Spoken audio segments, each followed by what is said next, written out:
Hello and welcome. In this video, we're going to show you how to work with functions in the R programming language. A function is a block of code that can be reused in different parts of a program. Generally speaking, this can be broken down into predefined functions and user-defined functions. Predefined functions are the functions that are already defined for you, whether they're built into R or provided in a separate package. Let's take a look at a few common functions. Here we define a small vector of movie ratings, and we use the built-in mean function to find the average, which you can see in the output. The sort function is used to order the elements of a vector. Notice that the elements are arranged in ascending order. This is the default behavior. If you'd like to sort in descending order, you'd need to add the parameter decreasing equals true when calling the function. As we mentioned before, you can define your own functions as well. In this code snippet, we create a function called print_hello_world that, when run, simply prints hello world to the screen. So if we call this function by name, we get the expected output. Our functions can take in arguments as well. The add function here takes in two numbers and produces the sum as output. The return statement can be used to explicitly output a value from the function. When return is encountered, anywhere in the function, the corresponding value will be output and the next function will exit. Keep in mind that if the function lacks a return statement, then R will automatically return the value of the last evaluated expression. The return statement is particularly useful when you need an if-else block, since the final output value will be dependent on some condition. Take a look at the function isGoodRating that we've defined. This function takes in a movie rating and runs through a conditional block, so the function will return a different value depending on the input.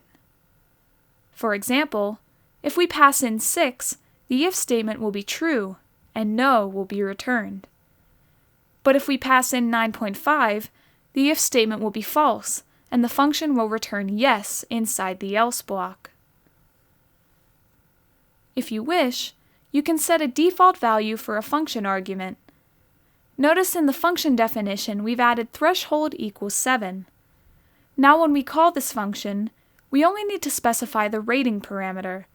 R will automatically use the value of 7 for threshold. However, you can also override the default value, like so. Now since 8 is less than the specified value of 8.5, the function will return no as its output. To increase the complexity of an application, you can use functions within other functions. Let's first see the main function we're going to build at a high level.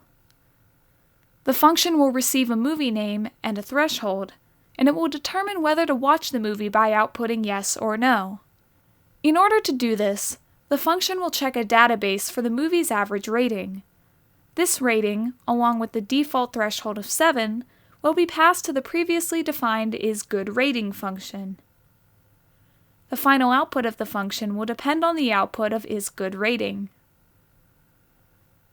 So based on the dataset you see here, let's take a look at the entire function's structure. The function is called watchMovie, and it takes in the movie's name as well as a rating threshold. This line is responsible for pulling the movie's rating from the database. It does this by finding a matching name in the name column and then finding the average rating value in the corresponding row. In the next line of the function, we pass this rating to the isGoodRating function. MyThreshold is passed as well, but it has the same default value of 7.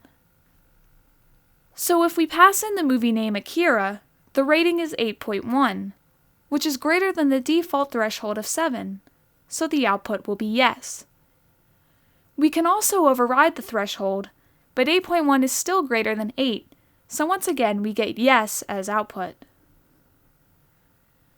Variables can be defined inside of functions, but there are a few important considerations. The function here, when run, will simply output hello world. But take a closer look at the variables y and temp.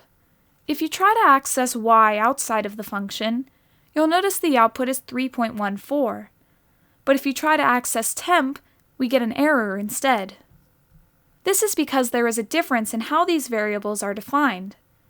You'll notice that temp uses the standard variable assignment operator, but the operator for y has an extra left arrow. This means that y is defined as a global variable, so it can be accessed outside the function. Temp, on the other hand, is local, so it can only be accessed inside the function. By now, you should understand how to work with both predefined and user-defined functions, how to nest functions within other functions, and how to create global variables. Thank you for watching this video.